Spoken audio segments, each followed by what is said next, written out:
Hello friends, मैं lucky आपका स्वागत करती हूँ अपने YouTube channel Shivansh Hindi point पर। सभी को मेरा नमस्कार। आई होप आप सभी बहुत अच्छे होंगे और अपने एग्ज़ाम की तैयारी लगातार और बहुत अच्छे ढंग से कर रहे होंगे। फ्रेंड्स, जैसा कि आप सभी को पता है, हम यूथ कंपटीशन कर रहे हैं जिसमें आज ये हमारी क्लास 4 है। क्लास काफ़ी महत्वपूर्ण है। एक एक प्रश्न आपकी तैयारी को मजबूत करेगा। एक भी क्लास मिस मत कीजिएगा।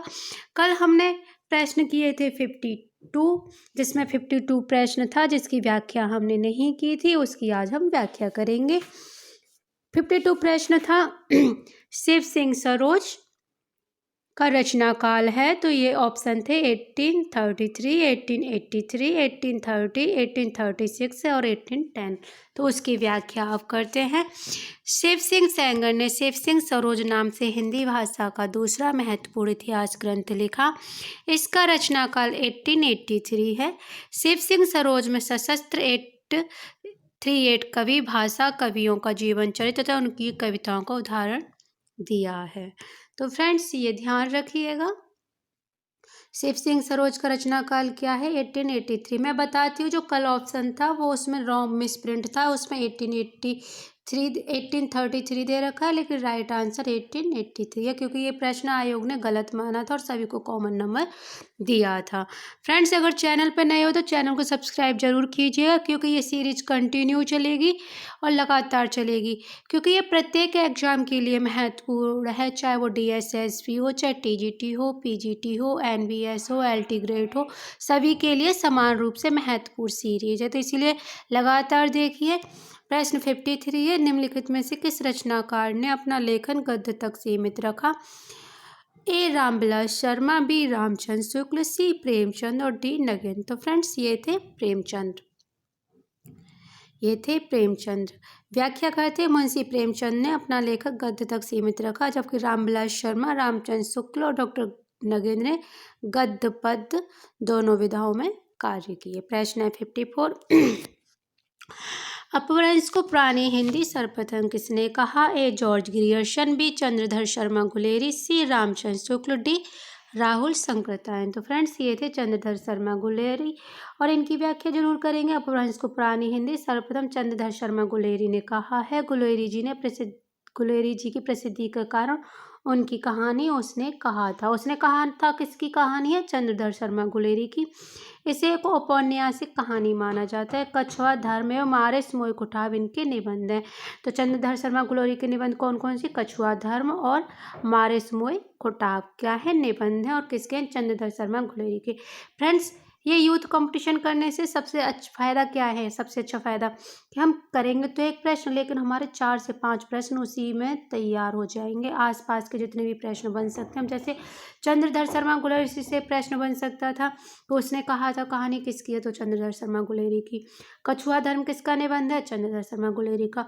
मारिस मोय कुठाव इनके प्रमुख निबंध कौन सा है? तो यह चंद्रधर शर्मा गुलेरी का ही है। तो प्रश्न है 55। रामचंद्र शुक्ल ने हिंदी साहित्य का आरंभ कब से माना है? A संमत 1000, B संमत 1050, C संमत 1075, D संमत 1100। तो फ्रेंड्स, ये है 1050। इसका हम कई बार जब से ये सीरीज चली है 2 या 3 बार मैं रिवीजन करा चुकी हूँ। एक बार जल्दी से देख लीजिए। आदिकाल को इन्होंने वीरगाथा काल कहा है, पूर्व मध्य काल को भक्ति काल कहा है, उत्तर मध्य काल को रीति काल कहा है, आधुनिक काल को गद्य काल कहा है। आदिकाल की समय सीमा 1050 से 1375, पूर्व मध्य काल की 1375 से 1700 विक्रमी तक, रीति काल की 1700 से 1900 तक, आधुनिक काल यानी गद्य काल की 1900 से 1984। बार बार रिवीजन करोगे तो आपको ये सारी चीज़ें खुद लर्न हो जाएंगी। इस क्लास का सबसे महत्वपूर्ण फायदा ये होने वाला है कि आपको साथ ही साथ चीज़ें याद भी होती जाएंगी, क्योंकि बार बार चीज़ें रिपीट होंगी तो याद तो खुद हो जाएंगी। प्रश्न 56 है, जैसे पुराना चावल ही बड़े आदमियों के खाने योग्य समझा जाता है, वैसे ही अपने समय से कुछ पुरानी पड़ी हुई परंपरा के गौरव से युक्त भाषा ही पुस्तक रचने वालों के व्यवहार योग्य समझी जाती थी। रामचंद्र शुक्ल का उपयुक्त कथन हिंदी साहित्य के इतिहास के आदिकाल के किस प्रकरण में? नंबर A प्रकरण 1, B प्रकरण 2, प्रकरण 3, प्रकरण 4। तो फ्रेंड्स, ये दे रखा है प्रकरण 4 में। जैसे कि आप हिंदी साहित्य का इतिहास पढ़ोगे तो उसमें आपको देखने के लिए मिलेगा। तो किस में है ये? प्रकरण 4 में दे रखा है। प्रश्न है 57। आचार्य रामचंद्र शुक्ल ने वीर गाथा काल की क्या समय सीमा मानी है? ए 9000 ईस्वी से 1350 ईस्वी, बी 1100 से 1350, सी 1000 से 1350 और डी 1000 से 1700। तो फ्रेंड्स वीर गाथा काल की समय सीमा जैसे कि मैंने अभी अभी बताई 1000 से 1350। आचार्य रामचंद्र शुक्ल ने वीर गाथा काल की समय सीमा लगभग 1000, यहाँ लगभग है क्योंकि 1050 इन्होंने माना है। मूल रूप से 1993 ईस्वी 1350 ईस्वी माना जाता है। आचार्य रामचंद्र शुक्ल के अनुसार काल विभाजन अभी हम पढ़ के आ चुके हैं, इसको फिर से आप देखना चाहते हो तो स्टॉप करके देख लेना। हिंदी शब्द सागर संपादित ग्रंथ है, ये हिंदी शब्द सागर है। ए रामचंद्र शुक्ल, बी श्याम सुंदर दास, सी हजारी प्रसाद द्विवेदी, डी डॉक्टर नगेंद्र। तो हिंदी शब्द सागर है श्याम सुंदर दास का। व्याख्या जरूर देखेंगे, महत्वपूर्ण है। हिंदी शब्द सागर नामक ग्रंथ श्याम सुंदर दास द्वारा संपादित तथा काशी नागरी प्रचारणी सभा द्वारा प्रकाशित किया गया था। आचार्य रामचंद्र शुक्ल द्वारा रचित हिंदी साहित्य का इतिहास 1929 में हिंदी शब्द सागर नामक इसी ग्रंथ की भूमिका के रूप में लिखा गया था, प्रकाशित हुआ था। हिंदी वैज्ञानिक कोश पृथ्वीराज रासो, छत्र प्रकाश, इंद्रावती, चंद्रावती, हमीर रासो, परमाल रासो, रानीखेत की कहानी आदि कृतियों का संपादन भी श्याम सुंदर दास ने किया है। प्रश्न 59 है, हिंदी साहित्य की भूमिका पुस्तक के लेखक कौन है? ए रामचंद्र शुक्ल, बी राम कुमार वर्मा, सी विश्वनाथ प्रसाद मिश्र, डी हजारी प्रसाद द्विवेदी। तो ये थे फ्रेंड्स हजारी प्रसाद द्विवेदी। अब इन सभी की व्याख्या कर लेते हैं। हिंदी साहित्य की भूमिका, हिंदी साहित्य का उद्भव और विकास, हिंदी साहित्य का आदिकाल, ये सभी के सभी किसके हैं? आचार्य हजारी प्रसाद द्विवेदी के, जिसमें हिंदी साहित्य की भूमिका 1940 में आया है और उद्भव और आदिकाल 1952 में आए हैं। हिंदी साहित्य का इतिहास 1929 में आया है, आचार्य रामचंद्र शुक्ल का है। हिंदी साहित्य का आलोचनात्मक इतिहास 1938 में आया है, जो कि है राम कुमार वर्मा का। आलोचना आ जाएगा तो हम किसके साथ जाएंगे? राम कुमार वर्मा के साथ। हिंदी साहित्य का अति 2 भाग विश्वनाथ प्रसाद का है। नेक्स्ट प्रश्न है 60। इस्तोदार ला लिटरेचर एंदो, ये हिंदुस्तानी की रचना की। ए कीथ ने, बी ग्रियर्सन ने, सी गार्सा तासी ने और डी गिल क्राइस्ट ने। तो फ्रेंड्स किसने की थी? गार्सा तासी ने। इसकी व्याख्या बहुत ही महत्वपूर्ण है, इसको जरूर पढ़ेंगे। इस्तोदार ला लिटरेचर एंदो, ये हिंदुस्तानी नामक इतिहास ग्रंथ की रचना है, गार्सा तासी ने की। गार्सा तासी फ्रेंच के विद्वान थे। तो गार्सा तासी कहाँ के विद्वान थे? ये फ्रेंच के विद्वान थे और इनका इतिहास ग्रंथ फ्रेंच भाषा में 2 भागों में है। सन 1939 ईस्वी में तथा 1947 में प्रकाशित हुआ। इसका तीसरा संस्करण 1971 में प्रकाशित हुआ, यानी कि पहला 1939 में और दूसरा 1847 में और तीसरा 1871 में प्रकाशित हुआ। हिंदी साहित्य के इतिहास लेखन की परंपरा का जो सूत्रपात किया था वो किसने किया था? गार्सा तासी ने किया था। जॉर्ज ग्रियर्सन द्वारा रचित the modern vernacular literature of Hindustan को 1888 में सच्चे अर्थों में, इस चीज़ को ध्यान रखिएगा, सच्चे अर्थों में हिंदी साहित्य का पहला इतिहास ग्रंथ माना जाता है। अगर पूछा जाए हिंदी साहित्य का सच्चे अर्थों में कौन सा इतिहास ग्रंथ माना जाता है, तो वो आएगा जॉर्ज ग्रियर्सन का the modern vernacular literature of Hindustan. ये बहुत ही महत्वपूर्ण है। प्रश्न 61 है, ग्रियर्सन कृत the modern vernacular literature for northern Hindustan का हिंदी अनुवाद किसने किया? ए डॉक्टर किशोरी लाल गुप्त, बी डॉक्टर राम कुमार वर्मा, सी डॉक्टर लक्ष्मी सागर वासनी और डी जगदीश गुप्त। तो फ्रेंड्स ये थे डॉक्टर किशोरी लाल। ग्रियर्सन कृत द मॉडर्न वर्नाक्यूलर का किया है किशोरी लाल ने। और आ जाए डॉक्टर लक्ष्मी वासने ने किसका किया? तो इन्होंने गार्सा तासी के ग्रंथ का अनुवाद किया है। प्रश्न है 62, आंग्ल भाषा में लिखा गया हिंदी साहित्य का इतिहास स्केच ऑफ हिंदी लिटरेचर के लेखक हैं। ए पादरी F.E.K, बी पादरी Edwin Greaves, C Garcin Tassy, D George Grierson. तो ये थे पादरी Edwin Greaves. Sketch of Hindi literature पादरी एडविन ग्रिप्स द्वारा अंग्रेजी भाषा में लिखा हुआ हिंदी साहित्य का इतिहास है। यह 1917 में लिखा गया। ये हिस्ट्री ऑफ हिंदी लिटरेचर के लेखक पादरी F.E.K हैं।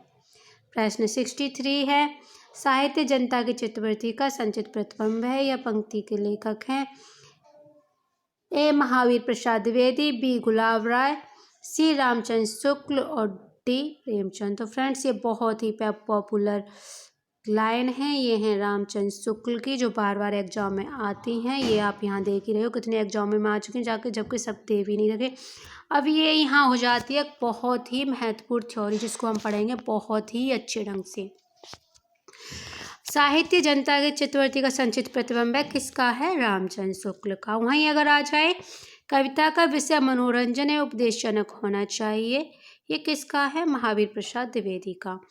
काव्य संसार के प्रति कवि की भाव प्रधान किंतु क्षुद्र व्यक्तिगत संबंधों की मानसिक प्रतिक्रियाओं की कल्पना के ढांचे में ढली हुई प्रेम रूपा प्रभावोत्पक अभिव्यक्ति है, ये किसका है? बाबू गुलाब राय का है। सबसे उत्तम कहानी वह होती है जिसका आधार किसी मनोवैज्ञानिक सत्य पर आधारित होता है, तो ये कहा था प्रेमचंद्र ने। 64 है, हिंदी साहित्य को एक इतिहास को व्यवस्थित रूप देने का श्रेय किसको है? ए शिव सिंह सरोज को, बी आचार्य Ramchandra Shukla, C George Grierson और डी मिश्र बंधु। तो फ्रेंड्स ये हैं आचार्य रामचंद्र शुक्ल। कौन है? आचार्य रामचंद्र शुक्ल। थ्योरी पढ़ लेते हैं, रिवीजन हो जाएगा। हिंदी साहित्य के इतिहास को व्यवस्थित रूप देने का श्रेय आचार्य रामचंद्र शुक्ल को है। हिंदी साहित्य का इतिहास शुक्ल जी द्वारा वस्तुतः काशी नागरिक प्रचारणी सभा द्वारा प्रकाशित हिंदी शब्द सागर की भूमिका के रूप में लिखा गया था तथा जिसे आगे प्रवर्तन विस्तृत करते स्वतंत्र ग्रंथ रूप दे दिया गया। प्रश्न 65 है, भक्ति काल का नाम पूर्व मध्य काल किस आचार्य ने दिया है? ए डॉक्टर नगेंद्र ने, बी डॉक्टर राम कुमार वर्मा ने, सी आचार्य नंद दुलारी वाजपेयी ने और डी आचार्य हजारी प्रसाद द्विवेदी ने। तो फ्रेंड्स ये दिया था आचार्य हजारी प्रसाद द्विवेदी ने पूर्व मध्य काल। ये सभी इन सभी चीज़ों की चर्चा हम कर चुके हैं, अगर आपको देखना हो तो वीडियो को स्टॉप करके देख लीजिएगा। प्रश्न 66 है, मिश्र बंधुओं ने परिवर्तन काल की समय सीमा निर्धारित की है। ए संवत 1890 विक्रमी से संवत 1924 विक्रमी, बी संवत 1791 विक्रमी, संवत 1889 विक्रमी, संवत 1890 ईस्वी से सन 1925 ईस्वी, डी है संवत 1791 ईस्वी से सन 1889 ईस्वी। तो फ्रेंड्स इसका राइट आंसर है संवत 1890 विक्रमी से संवत 1924 विक्रमी।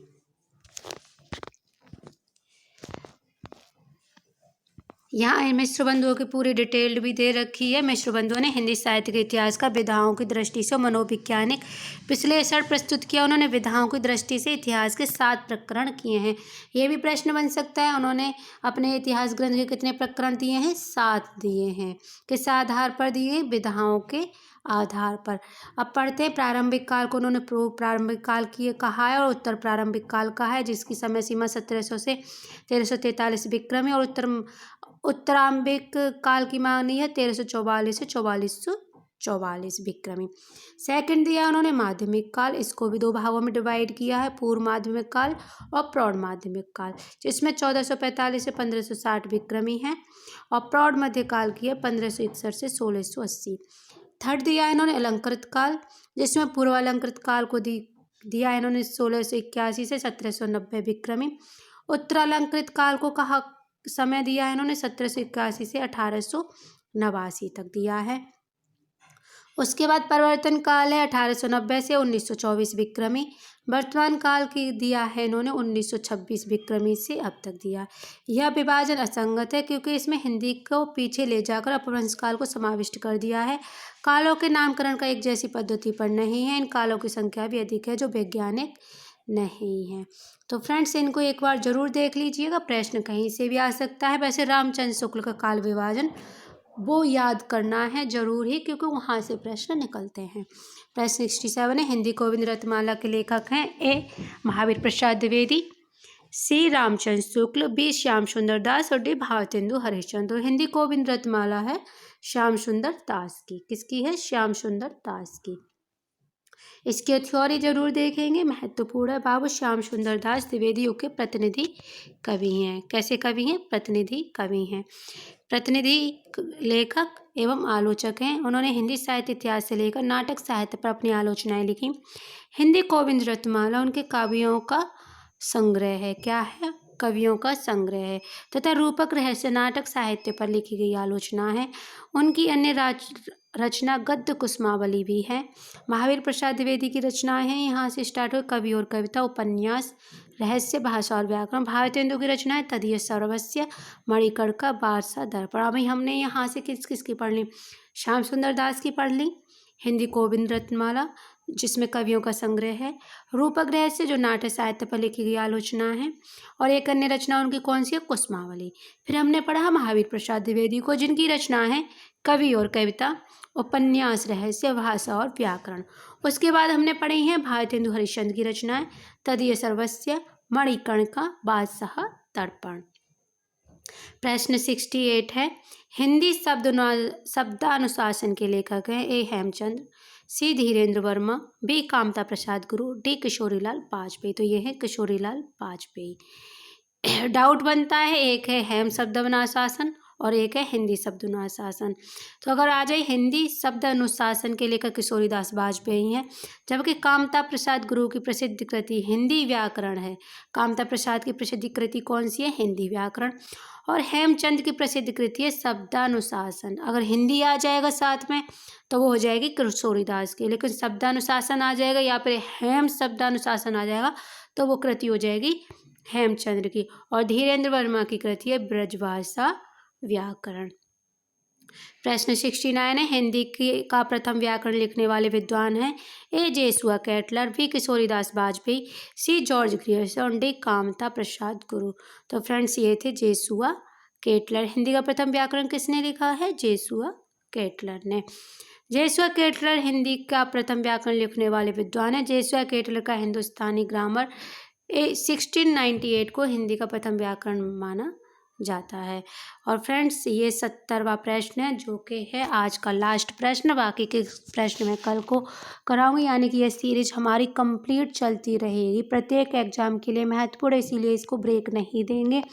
और फ्रेंड्स मैं इस सीरीज में से हो सकता था कि मैं टाइप भी करके आपको PYQ करा सकती थी, क्योंकि मैं इतने डिटेल्ड टाइप नहीं करती हूँ, ना ही कर पाती, थोड़ा सा समय की कमी है। इसीलिए मैंने स्क्रीनशॉट लेके ही आपको ये PDF के थ्रू पढ़ा रही हूँ, लेकिन उससे आपका फ़ायदा पूरा ही होगा, क्योंकि पढ़ने को आपको ज़्यादा मिलेगा। टाइप करके इतना नहीं मिल पाता जितना आपको इस तरीके से मिल पा रहा है। तो क्लास को पूरा ज़रूर देखिएगा और एक एक चीज़ को समझने की कोशिश ज़रूर कीजिएगा, और जो भी ना समझ में आए वो आप मुझे कमेंट बॉक्स में पूछ सकते हो। तो फ्रेंड्स आज का लास्ट प्रश्न कौन सा है? ए हिस्ट्री ऑफ हिंदी लिटरेचर के लेखक हैं ए फ्रैंक ईके, B मैकमूलर, C George Abraham Grierson और डी रामचंद्र शुक्ल। तो ये थे फ्रैंक ईके। कौन थे? फ्रैंक ईके। ए हिस्ट्री ऑफ हिंदी लिटरेचर के लेखक फ्रैंक ईके हैं।